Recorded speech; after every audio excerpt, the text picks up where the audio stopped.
كل آمن بالله وملائكته لا نفرق بين أحد من رسله যে শেখ হাসিনা বলেছিল সে শেখ হাসিনা নিজেই সরকারের সাথে একবার 1/11-এর সময় এই দেশের মানুষের যখন সমস্যা এবং এই দেশে -2 ফর্মুলা তখনকার সরকার ইয়াজউদ্দিন খালেদা জিয়াকে দেশ থেকে তাড়াতে না পারার কারণে এদেশের মানুষ সেদিন আবার এই স্বৈরাচারী শত বাধা উপেক্ষা করে এবং কি এয়ারপোর্টে পর্যন্ত গিয়ে চিৎকার করে বলেছিল, আমি বাইরে যাব না, আমি জনগণকে সেই মায়ের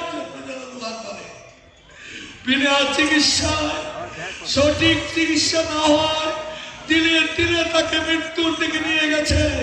আমরা একদিন স্মৃতিচারণ করব, আপনারা দোয়া করবেন মায়ের জন্য, আমার জন্য দোয়া করবেন। এর আগে আমাদের জাতীয়তাবাদী ওলামা দলের নেতৃবৃন্দ সুস্থ সদস্য সচিব এখানে কোরআন তেলাওয়াত করেছেন, নেতৃত্ব দিয়েছেন কোরআন তেলাওয়াতে অধ্যক্ষ আলমগীর হোসেন সহ সমস্ত নেতৃবৃন্দ।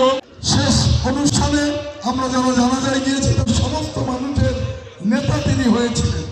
কি কারণে হয়েছিলেন এইটাকে দৃষ্টি দিতে হবে, তাহলে আমরাও দেশমাতার কিছু গুণ হলেও আমরা পাবো। واغفر لنا وارحمنا على القوم الكافرين প্রভু, আমরা নাদান, আমরা মূর্খ, আমরা গুনাহগার। মালিক, দেশনেত্রী বেগম খালেদা জিয়া আমাদের নেতা। এই দলটা নিরাপদ ছিলেন, এই দেশটা নিরাপদ ছিলেন।